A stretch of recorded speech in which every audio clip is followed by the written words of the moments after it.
Well, thank you for joining us back here at the Leadership Academy. I am so excited with this lecture to talk about the L in leadership. One of those topics that we'll be talking about is how leaders are to prepare themselves and keep themselves guarded against lust. That's right, prepare and keep themselves guarded against lust. So let's just jump right into it as we begin to prepare our hearts to hear about how we are to guard ourselves against lust.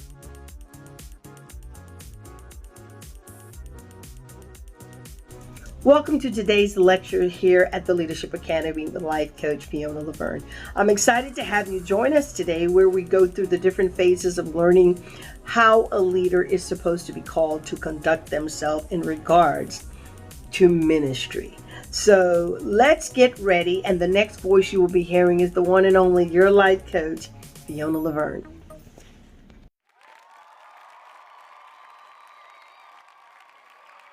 So let's just jump right into it as we begin to prepare our hearts to hear about how we are to guard ourselves against lust. Here we go. So there are many scriptures that normally we look at when we are talking about lust, and the framework of lust is always more time often and most gleaned in the area regarding sex. Oh, people say, oh, I'm not lustful. Oh, I'm not desiring to be intimate with anybody. Well, that is part of it, but we're going to go a little bit in depth today. You know, if we go to Job 31:1, it says, I have made a covenant with my eyes. How then could I gaze at a virgin? He mentioned that. But then Colossians 3:5 says this, put to death, therefore, what is earthly in you.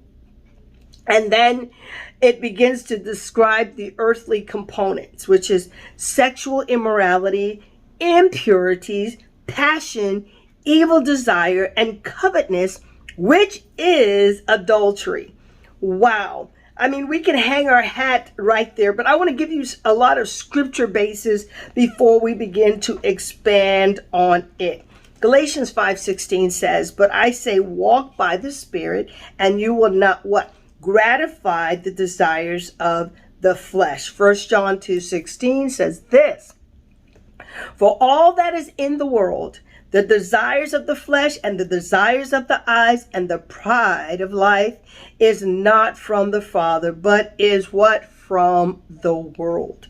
You see, when I hear these things, I think about a perspective. I think about how things are perceived and how things are seen through the landscape. Scripture right off the bat begins to tell us that some of these things that we feel on the inside of being imaged by the perception or guided by the perception of the world, the way the world thinks, the systems that are around us. You know, pornography is a big thing in leadership that some individuals may struggle with.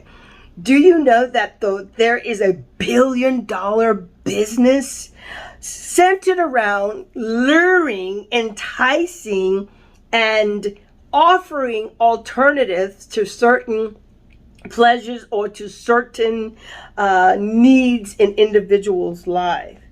But when we talk about lust, lust is something that comes to replace or to give an alternative to something else. Let's look at the definition right quick, okay? Here we have it. It says lust usually is an intense, unbridled sexual desire. It's unbridled. You can't merge it. You can't control it. Based on the definition, it's a very strong sexual desire. I keep hearing that word desire, and it says it is a strong physical relationship within one's. But I also like the word that goes along with lust is lechery. Lechery is an excessive or offensive sexual desire. You see? And in that, when we deal with lust, there's no requirements for it.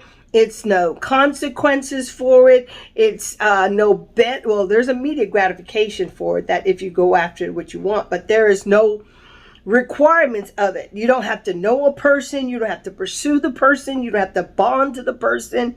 It's something that is excessive outside of who you are. And if it goes to certain degrees, then that offensiveness is not only against you, but then it becomes offensive against other people. Lust is something that you have to put to death. You have to put it to death. It has to die within inside of you, or it will affect. It will affect your ministry. It will affect your relationships. It will affect how you view yourself in the relationship with God. It's going to affect you. You know, most of the time we look at men, but women also are involved with desire. So let's take a look at that word. And then once we look at the word desire, then I think we can really go forward in this lecture to help you better avoid those things. Desire says it's a strong feeling of wanting to have something or wishing for something to happen. Have you ever wished? Have you ever wanted? Have you ever had a fantasy, an inclination, a yearning, an aspiration, an impulse, a craving, a hankering, an ache, a hunger, a thirst, a itch, a burning, a need, an eagerness, enthusiasm towards something, determined, have a proclivity towards something, a predisposition. Oh God, that word always gets me. Predisposition. There you go. A predisposition towards something, right? That is all the component of the word desire. When you crave, when you want, when you set your heart on it, you have a need for it, you covered it, you fancy it, it's necessary, it's the right, the correct, the appropriate thing for you, it's suitable for you, it's selected for you, it's expected for you. You sought after it, you need it. See, this is desire. Doesn't that sound a lot like lust to you? But lust is just something, a part of the puzzle that you can put a title of. So desires can come in different components. And this is where we turn the corner right here. Because when you start dealing with desire, then you can intermittently change the word desire for lust. Lust is something like we talked about, that you have a strong in the physical sexual side for it, okay, and that catapults us over to the church. But your desires can also be lustful. Your desires can be the lust for power, lust for money, lust for riches, lust for authority. All these things that if you put the word desire, you have the proclivity and you have the ability to go after that with a worldly pursuit. And this is why we are talking about this aspect in leadership. You can always see the signs and hints of lust, right? Because it's a sense of excitement. It drives you, it pushes you, it makes you feel like a volcano on the inside, waiting to erupt. Lust has a focus of the eyes. The eye of the tiger. It's a focus of the eyes. Come on now. Lust is something that, if you don't prepare for it, it will allow you to override the temptation of it. You don't get close to the fire. Some people, if you have a proclivity to go towards something, you know it. If you're a thief, then you don't go. If you know you have the proclivity to steal and you're not yet strong enough for that, then you don't go into places by yourself where you will be tempted. No temptation has seized you except what is common. I like the word seized you, meaning come upon you and tried to capture you except what is common to man. We all have a common thing that pulls at us, right? See, when the signs or hints of lust come, it doesn't have any respect of person, assignment, position. Because why? It's impulsive. It's longing, it's yearning, it's craving, it's hankering. It's aching to have what it wants to be manifested in your life. But one thing you have to do is that you have to begin to identify your triggers. Come on now. If you're a person that uses your eye gate to pursue authority, to pursue, come on now, power or money or riches, that will be one of the downfall to ministry, because the lust of power is what everybody is craving for. I want to be in a position. I want to be in assignment. I want to be in charge. I want to be seen. I want everybody to look at me and reverence me and see me as the one that's in charge. Lust, woo, is something that shifts your focus from, it may start off innocent, but the focus begins to get shift in the pursuit of it, So there are some unrestricted things that lust does not, it has no restrictions. So things become unrestricted, meaning there are no limits, no boundaries in which you will go. I can name countless ministries where men, for example, I'm not pointing men out, have gone beyond the boundaries of their desires. They have used people, used the ministry, preyed on young girls, preyed on young boys, manipulated their title and their power to get what they want. It's not always in a sexual way, but it can be that leads into a deeper, because this spills out over not into your personal life, but into your ministry life, into your work life. That's why we have to have sexual harassment in the workplace. Come on now.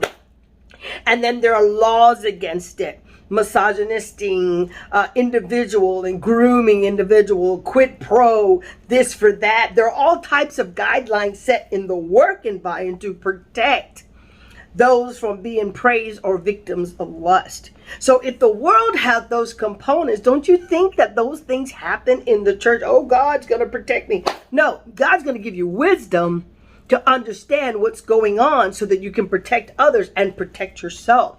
Because learning to be one that is not easily lured or taken away can be very, very hard, but you can do it. And those disordinate desires or disordinate affections does not fall within the order of Christ. So it's important that you and I get into alignment as leaders, begin to recognize where we are, because those bad contacts can be creepy. Those bad conversation can be weird. And as leaders, we don't want to be considered weird or creepy, luring people down paths or making those gestures or those comments that are not appropriate, but very inappropriate in its display towards others. The lust of power is the desire to have control. That's it. The lust of power. Do you know anybody that has a lust of power? The desire to be in control. Their power, all they want is unlimited power. Power to hold on to a person, or hold on to the assignment, or hold on to the ministry, or hold on to the position. It's easy to tell those that lust for power. They're very overbearing. They have no tolerance for anybody except themselves. I heard a terminology that's new to me in the things of ministerial leadership. And one of those things that I've heard is the word narcissistic pulpit pastors. Wow! Narcissistic. When the focus is all on them and what they want, and it's me, instead of God, God, God. I mean, I can go on and on, but that's a different type of teaching. But the lust of power, come on now, lust, the overindulging, the excessive offensive desire to get what you want at any cost, any price, can be one that will cost you the ministry. It will cost you. When you seek opportunity to turn your selfish attempts to draw everything centered on on yourself,